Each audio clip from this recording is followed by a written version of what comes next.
sama ketua PGI atau apa sekjennya PGI sampai itu ya Tom itu. Saya mau tanya, kamu sudah baptis orang Islam berapa banyak? Kan simpel kan? Atau kamu cuma cari duit aja di PGI?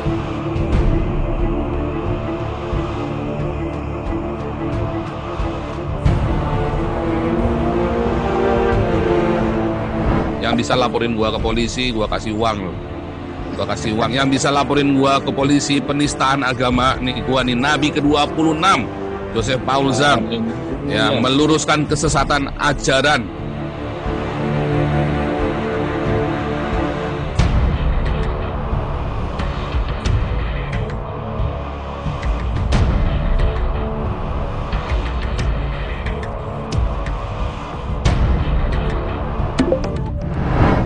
Bismillahirrahmanirrahim. Assalamualaikum warahmatullahi wabarakatuh. Waalaikumsalam warahmatullahi wabarakatuh. Alhamdulillahirabbil alamin, arrahmanirrahim, maliki yaumiddin. Asyhadu an la ilaha illallah wa asyhadu anna Muhammadan abduhu wa rasuluh. Para sahabat muslim sekalian yang dirahmati Allah Subhanahu wa taala. Sebagaimana kita ketahui saat ini viral berkaitan dengan masalah penghinaan terhadap Islam, terutama adalah penghinaan terhadap Rasulullah SAW dan juga penghinaan-penghinaan lain. Yang terakhir di sini adalah viral pelecehan Islam yang dilakukan oleh Joseph Paul Zhang, atau nama aslinya itu adalah Cindy Paul Suryo Mulyono.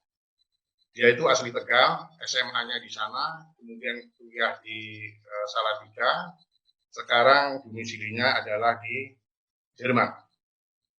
Dia begitu intent, baik kualitas maupun kuantitasnya dalam menghina Islam,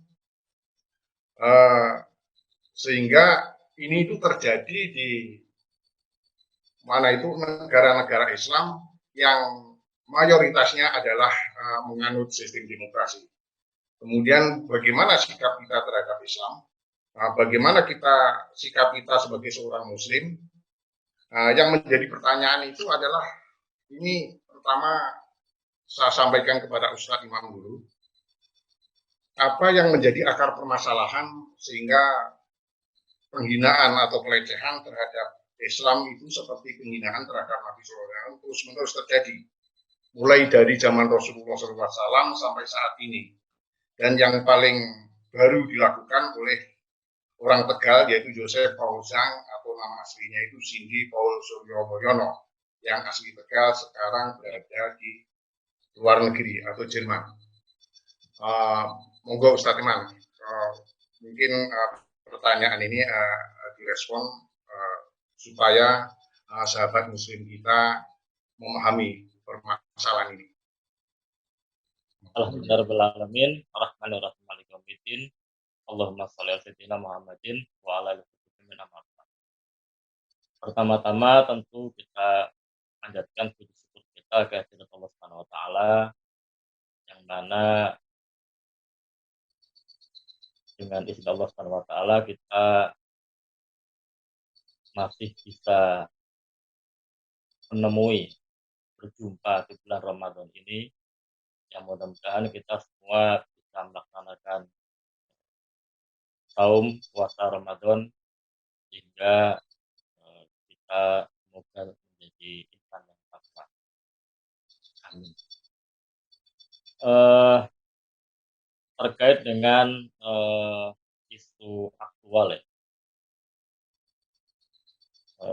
dari channel video di YouTube dari Joseph Paul Zhang, terus terang saja Al-Fakir ini belum melihat langsung video itu, karena begitu ingin melihat rupanya sudah di take down sama Kominfo.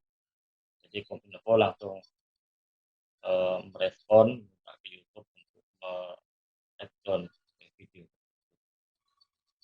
Nah, dari berita-berita yang Al-Fakir baca itu, dalam video itu si Joseph Paulus yang ini Itu sebelumnya kan kuliah di Salatiga, di Universitas Kristen Satya Wacana. Jurusannya pertanian, itu tahun 2017. Terus meninggalkan Indonesia itu tahun 2018, jadi nggak ngerti ini orang lulus atau tidak. Tahu-tahu ada video yang bikin heboh karena si Paul ini eh, mengaku dirinya sebagai nabi yang kedua.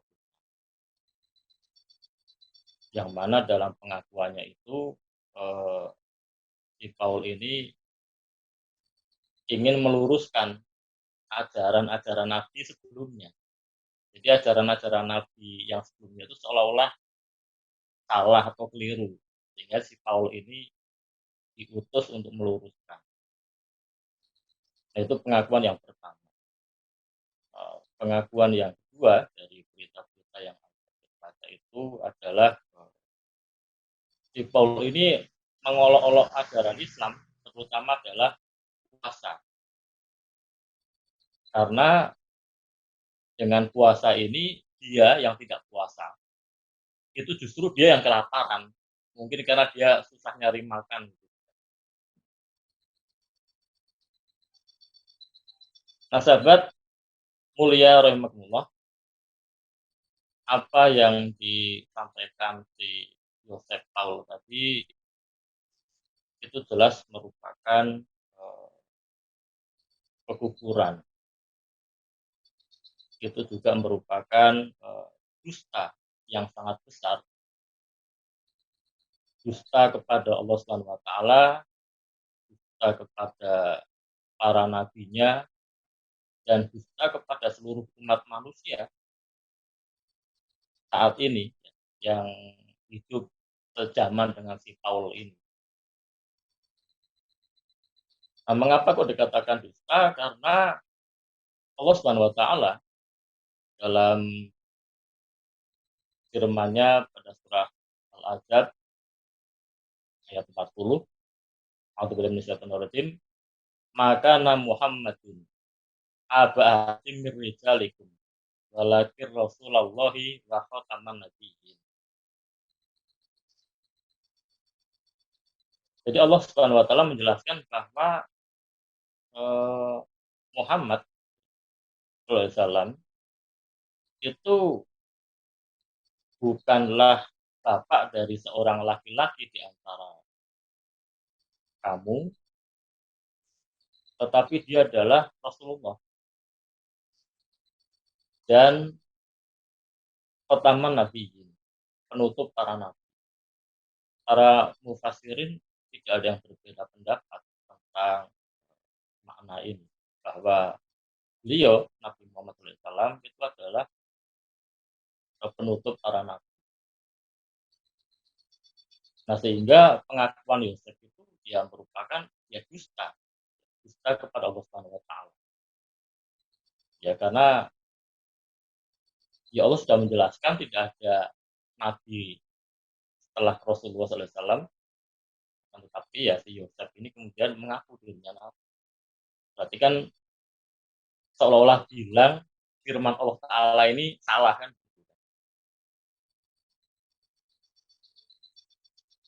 Nah, kemudian Rasulullah SAW juga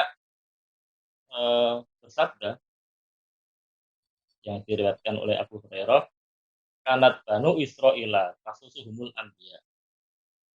Ulama halakan nabiyun walafahu nabiyun. Fa innahu la nabiyya. Rawahu Bukhari. Dahulu Bani Israel itu dipimpin oleh para nabi. Ketika nabinya wafat, maka diganti oleh nabi setelahnya dari kalangan Bani Israel juga. Namun ya Rasul menjelaskan wa innahu la nabiyya ba'di. Namun setelah aku ya, setelah Rasulullah SAW itu tidak ada nabi lagi. Kalaupun kemudian ada pemimpin yang kemudian memimpin kaum muslimin, itu yang kita kenal dengan para khalifah. Nah, sehingga yang disampaikan Paul tadi jelas merupakan itu penistaan kepada ajaran agama Islam secara terang benderang, yaitu menistakan ayat-ayat Al-Quran, kata ini adalah firman Allah Ta'ala, menistakan sabda Nabi, termasuk menistakan syariatnya. Karena tadi dia menyinggung gara-gara puasa dia jadi kelaparan, gara-gara orang Islam puasa dia kelaparan. Nah, padahal syariat yang dibawa oleh seluruh nabi itu bukan maunya nabi, tapi tentu nabi itu kan membawa risalah. Syariat itu berasal dari Allah Subhanahu wa taala. Nah, apa yang disampaikan si Paul ini memang bukan yang pertama ya. Di negeri ini sebelumnya juga pernah terjadi dulu waktu Ahok kampanye di Kepulauan Seribu, dengan surat Al-Maidah ayat 51 pada September 2016. Terus ada lagi kasus Lia Eden yang mengaku sebagai Imam Mahdi dan mendapat wahyu dari malaikat Jibril. Terus ada lagi Arsvendu Atmowiloto yang membuat survei dengan kartu pos yang kemudian nomor urut 1 itu adalah Presiden Soeharto saat Nabi Muhammad ada di nomor 11. Itu di Indonesia dan ada yang lain lagi.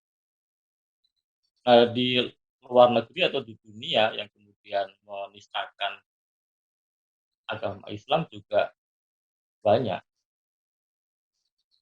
Yang terbaru itu kan Presiden Prancis Emmanuel Macron yang dia membuat statement tidak akan mencegah penerbitan kartun yang menghina Nabi Muhammad SAW. Ya, dengan dalih itu adalah kebebasan berekspresi. Sebelumnya juga ada Piet Wilders, politikus Belanda, yang menggelar kompetisi gambar kartun Nabi Muhammad SAW.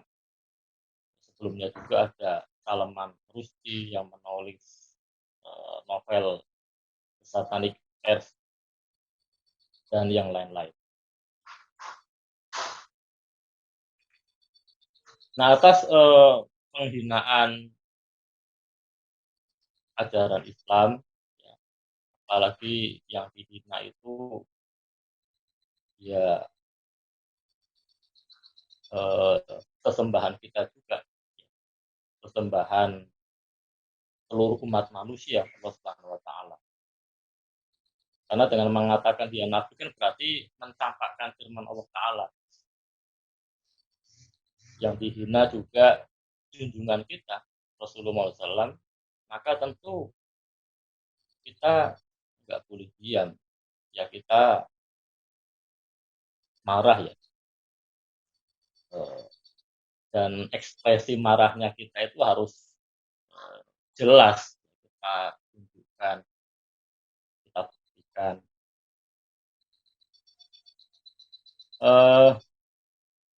Pada saat Rasulullah SAW itu dakwah di Mekah, pernah Rasul itu dihina oleh pamannya Abu Jahal. Nah, terus hinaan ini sampai kepada telinga Hamzah bin Abdul Muthalib. Itu Hamzah itu langsung marah mendatangi Abu Jahal dan kemudian membidikkan panah langsung ke mukanya. Padahal saat itu belum, ya untung ya saat itu belum turun perintah perang. Mungkin kalau turun Abu Jahal ya mati saat itu. Karena belum ada ya akhirnya tidak jadi lepaskan, cuma dipukulkan saja ke mukanya Abu Jahal. Nah, setelah Rasulullah SAW itu hijrah ke Madinah, itu juga ada peristiwa penghinaan kepada Nabi SAW yang dilakukan oleh seorang wanita dari kalangan Yahudi. Maka kemudian wanita ini yang menghina Rasul ini dicekik ya, oleh salah seorang sahabat Nabi sampai mati. Nah, atas tindakan ini Rasulullah SAW itu tidak menghukum sahabat yang kemudian membunuh orang Yahudi. Ini dijelaskan dalam hadis riwayat Abu Daud nomor 4360. Nah, itulah sikap sikap para sahabat Rasul tatkala mendapati bahwa junjungan kita Nabi Muhammad SAW itu dihina. Nah, mengapa kok saya katakan tadi kita harus ya, nggak terima ya, nggak rela, marah ya karena meneladani sikap para sahabat. Nah, jangan sampai malah diem leyeh-leyeh. Mohon maaf kalau sampai seperti itu derajat kita itu bisa jadi rendah di sisi Allah Subhanahu wa taala. Mengapa? Karena ada kisah ini di dalam kitab Durarul Aminah yang ditulis oleh Ibnu Hajar Al-Asqalani itu ada kisah bahwa seorang penguasa Mongol yang sebelumnya masuk Islam terus kemudian murtad menjadi Nasrani. Setelah murtad dia itu menghina Nabi Muhammad SAW. Nah, waktu menghina Nabi itu maka mendengar ya Nabi Muhammad dihina itu maka ada seekor anjing pemburu itu datang langsung menerkam dia gitu, menerkam si penghina ini. Nah, terus kemudian dilepaskan. Terus menghina lagi yang kedua. Nah, begitu hinaan yang kedua, si anjing pemburu ini nggak terima. Langsung tiba-tiba meloncat, menerkam, dan menggigit kerongkongan leher si penghina tadi sampai putus. Atas peristiwa itu banyak kemudian orang Mongol itu masuk Islam. Jumlahnya sampai 40.000.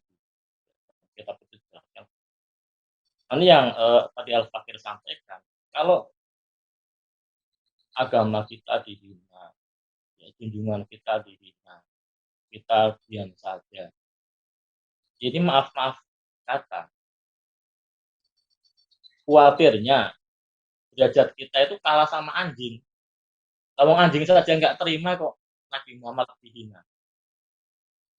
Masa kita yang ngaku umatnya ingin mendapatkan syafaatnya terus diam, leyeh-leyeh gitu, seolah-olah nggak terjadi apa-apa.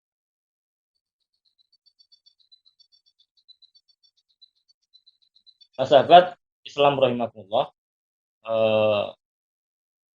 seperti yang tadi Al-Fakir sampaikan bahwa kasus penghinaan ini bukanlah yang pertama, sebelumnya sudah ada, bahkan mungkin ke depan juga akan tetap ada. Nah, ini terus-menerus memang terjadi karena dunia ya, saat ini itu sedang menerapkan ideologi sekuler, baik itu yang basisnya kapitalisme maupun sosialisme.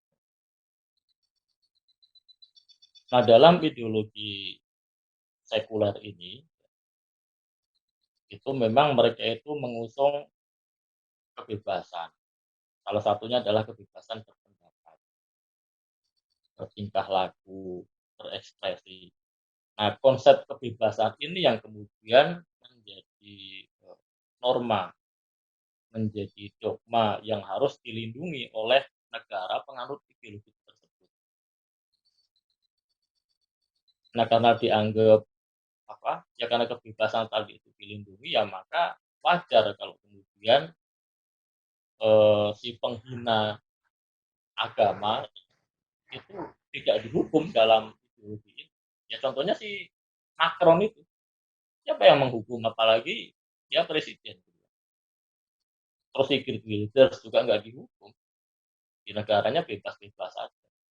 Ya karena itu tadi negaranya menganut konsep ideologi sekuler, kapitalisme, sehingga ya membolehkan, menjadikan apa ya berpendapat itu yang merupakan kebebasan, yang merupakan ya norma atau dogma yang harus dilindungi. Nah inilah akar permasalahan yang sesungguhnya. Ini yang kemudian menjadikan penghinaan ya pada agama khususnya Islam itu terus-menerus terjadi. Nah gara-gara yang menghina ya khususnya di negeri-negeri barat itu tidak dihukum, maka itu kemudian ditiru oleh sebagian kecil orang-orang di negeri-negeri yang lain, ya termasuk di Indonesia itu. Yang tadi Al-Fakir sampaikan contohnya cukup banyak. Nah meskipun di Indonesia ini si penghina, si penista agama itu dihukum ya, akan tetapi kan hukumannya sangat ringan. Karena hukumannya tidak bersumber dari hukum Allah Subhanahu wa taala. Karena hukumannya ringan, maka orang yang menghina itu tidak kapok dan terus terjadi.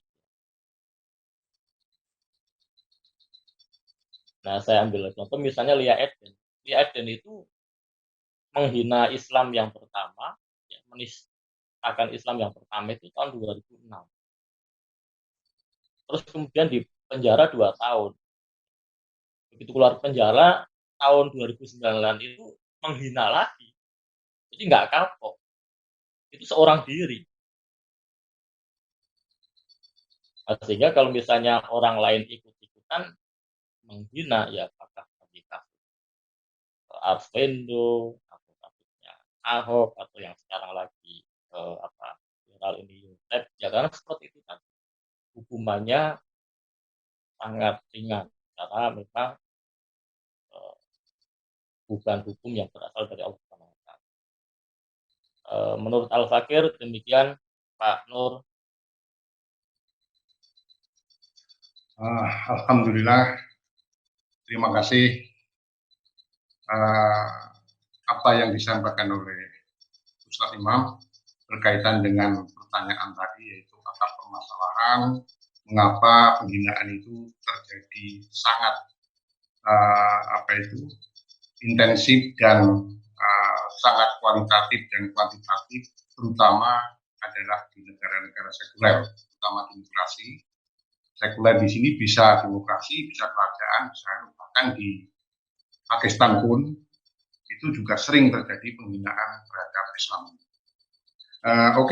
Untuk menindaklanjuti apa yang disampaikan oleh Ustaz Imam, kemudian kami beralih ke Ustaz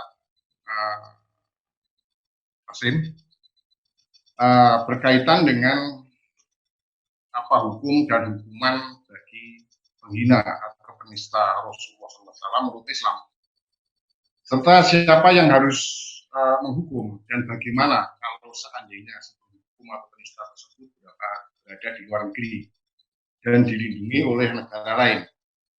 Apakah penghina atau penista Rasulullah SAW dan Islam ini masih dapat diproses secara hukum?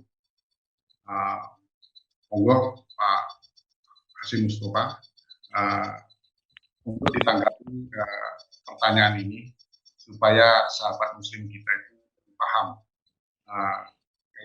berkaitan dengan masalah hukum pembinaan di sini. Monggo silakan. Ya baik.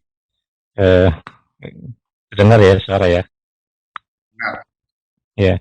Baik, bismillahirrahmanirrahim. Assalamualaikum warahmatullahi wabarakatuh. Alhamdulillah alladzi anzala sakinata fi qulubil mu'minin liyazdadu imanan ma'a imanihim. Asyhadu an la ilaha illallah wa asyhadu anna Muhammadan abduhu wa rasuluhu shadiqul wa'dil amin. Amma ba'du. Sahabat muslim yang dirahmati Allah Subhanahu wa taala. Alhamdulillah kita dipertemukan dalam bincang-bincang di salah satu malam di bulan suci Ramadan. Ya, mudah-mudahan ini bagian dari amal kebaikan kita dalam rangka mengisi salah satu ibadah kita di bulan suci Ramadan ini. Yang mudah-mudahan mendapatkan pahala berlipat dari Allah Subhanahu wa taala. Tadi sudah disampaikan panjang lebar oleh Ustaz Imam terkait dengan fenomena penghinaan kepada Rasulullah dan penistaan agama. Dan ini merupakan satu fenomena yang akan terus berulang ya.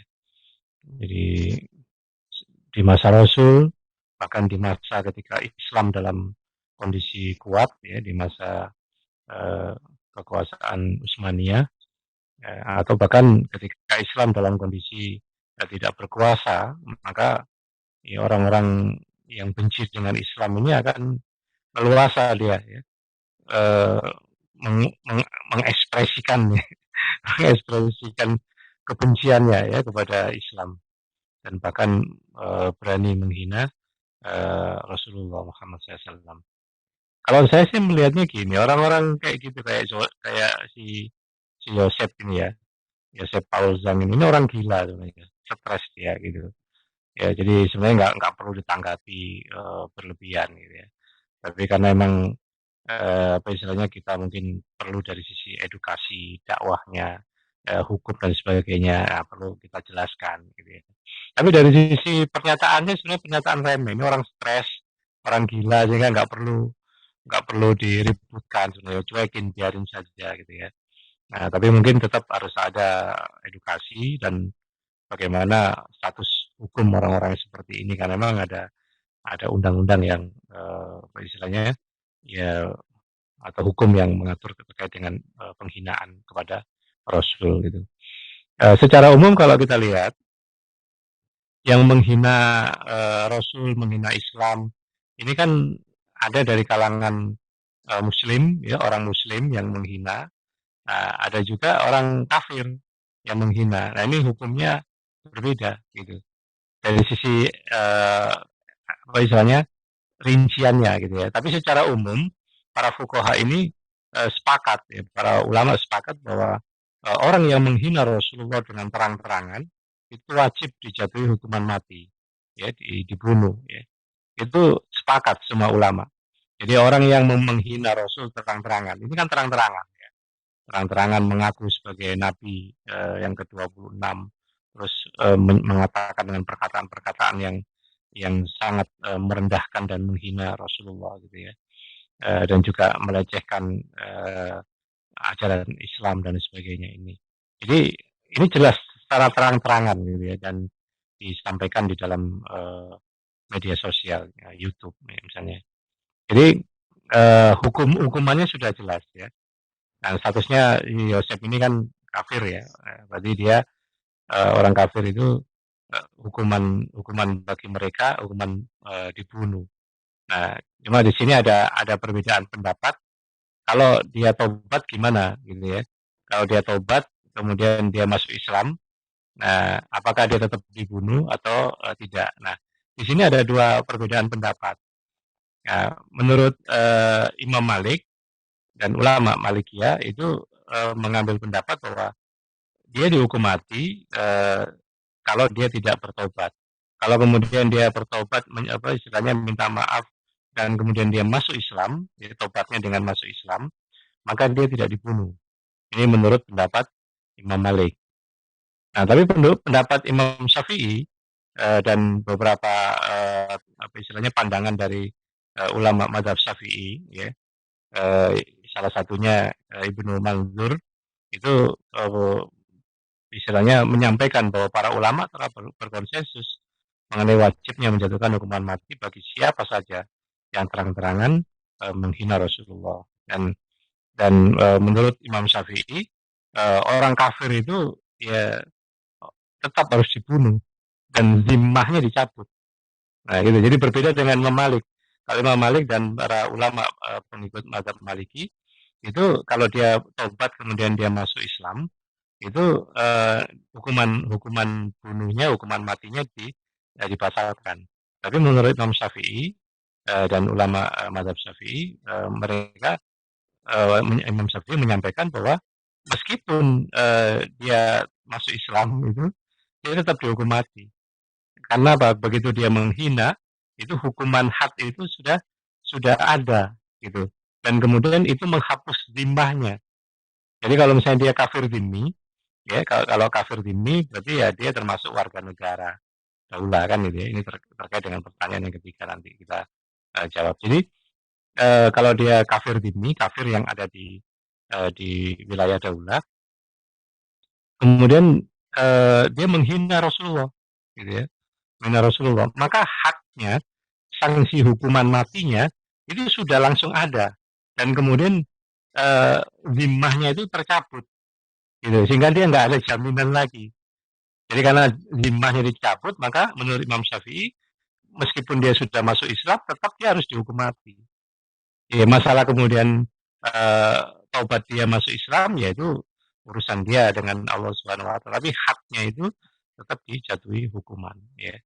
Nah, tapi kalau yang menghina ini Muslim, itu semua ulama sepakat, gitu, bahwa meskipun dia taubat meminta maaf, tetap dia harus dihukum mati. Taubatnya diserahkan kepada Allah, tapi hukuman had itu sudah melekat, gitu. Jadi itu haknya Allah dan sudah ditetapkan kepada orang yang menghina. Jadi ketika seorang Muslim menghina Rasulullah, gitu ya, menghina Rasul, maka hukum had itu otomatis melekat pada dia, ya. Sehingga semua ulama baik Imam Malik maupun Imam Syafi'i itu sepakat bahwa tobatnya tidak menggugurkan hukuman hadnya. Jadi kalau Muslim ya, kalau Muslim menghina itu sudah dihukum mati. Meskipun dia taubat ya taubatnya terserah dia dengan Allah kan gitu. Tapi hukuman hakim atau qadhi tetap akan menghukum mati dia. Gitu. Kalau dia Muslim, kalau non Muslim tadi ada perbedaan pendapat, gitu ya. Nah ini secara umum status hukum orang yang menghina Rasulullah itu dibedakan tadi itu antara Muslim dengan non Muslim, ya. Kalau Muslim meskipun dia sudah tobat tetap dijatuhi hukuman mati. Kalau non Muslim ini ada perbedaan pendapat antara Imam Malik dengan Imam Syafi'i, ya. Nah, jadi itu secara hukum. Nah, siapa yang mengeksekusi ya tentunya yang punya otoritas terkait dengan hukuman dalam Islam, yaitu para hakim atau qadhi yang itu ada dalam struktur daulah Islam, gitu ya. Jadi secara apa istilahnya wewenang itu dia punya wewenang untuk menjatuhkan hukuman itu atas nama daulah, gitu.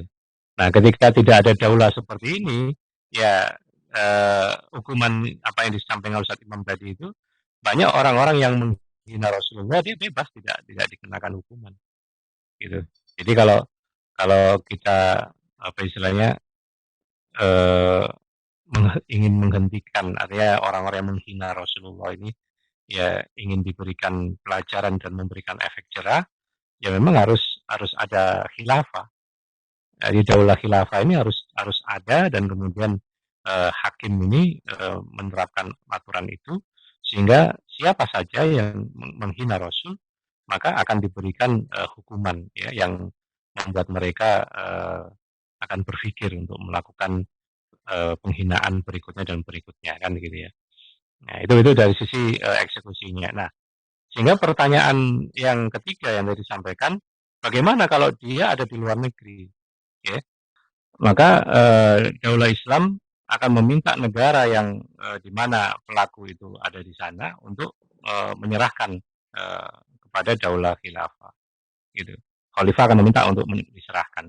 Ya, itu kalau kemudian diserahkan akan dieksekusi di daulah di negeri Islam dan itu selesai urusannya.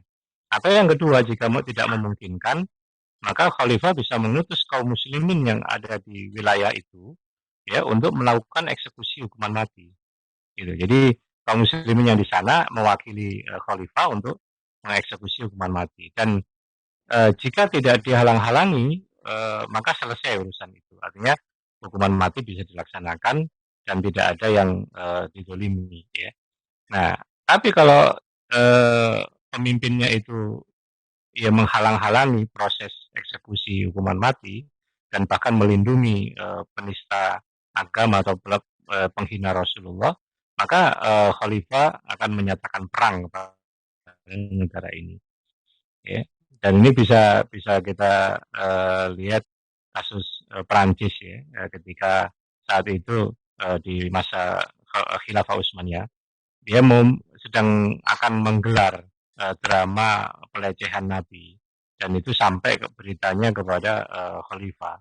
Maka kemudian dikirimkan utusan untuk menyampaikan surat, dan di situ berisi permintaan untuk menghentikan, ya tidak meneruskan rencana penayangan drama itu. Kalau sampai itu dilakukan, maka ya khalifah saat itu mengancam ya akan mengerahkan kekuatan untuk memerangi Perancis. Padahal Perancis waktu itu negara besar ya, di Eropa. Tapi kekuatan Daulah Utsmaniyah saat itu cukup ditakuti ya, di kalangan Eropa ya, sehingga peringatan dari Khalifah Utsmaniyah saat itu ya cukup membuat gentar Prancis itu. Jadi kalau negara di mana sang penghina Rasul ini ada di situ, kemudian dia melindungi pelakunya, maka dinyatakan perang dan itu selesai gitu. Nah itu saya kira kondisi ketika pelaku penghina Rasulullah ini ada di luar negeri ya. Jadi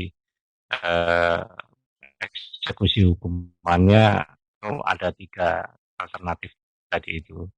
Demikian mungkin barangkali yang bisa saya sampaikan. Afu minkum ala kulli halin. Silakan Pak Nur. Untuk melanjutkan lagi, saya ada satu pertanyaan, yaitu terkait dengan eksekusi daripada si penghina Rasul. Pada zaman Rasul itu dieksekusi oleh masing-masing sahabat tanpa berkonsultasi dengan Rasulullah SAW, dan itu ternyata dibenarkan oleh Rasul. Nah, bagaimana kondisi sekarang? Oh ya. Jadi secara hak ya, setiap Muslim yang dia melihat langsung orang yang menghina Rasulullah itu, dia bisa mengingatkan, pertama menegur, kemudian mengingatkan. Kalau sampai dia mengulang lagi, artinya dengan istilahnya sengaja terang-terangan dia menghina Rasul, maka dia bisa mengeksekusi hukuman mati.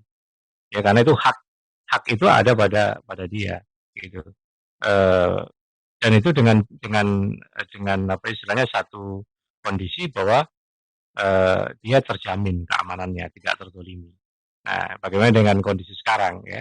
Kalau misalnya si Yosef tadi itu ada seorang Muslim yang punya kemampuan untuk membunuh dia, nah dia bisa kena hukuman bunuh kan, hukuman sanksi pembunuhan kan, begitu loh. Nah, kalau di dalam Islam kan aman. Di masa Rasul dulu juga terkait dengan seorang wanita Yahudi yang menghina Rasul, kemudian ada seorang sahabat yang mencekik sampai mati, ya dijamin oleh Rasulullah gitu, bahwa dibenarkan tindakannya. Atau seorang suami yang buta, ya punya istri, ya istrinya ini sering menghina Rasulullah, sudah berkali-kali, dan Rasulullah kemudian ya istilahnya membebaskan dia dari hukuman.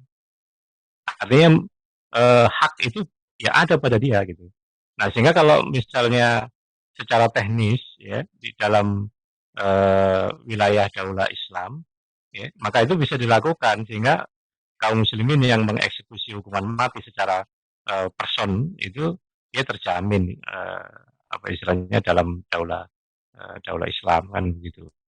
Tapi kalau di dalam sistem sekarang ini ya kita tidak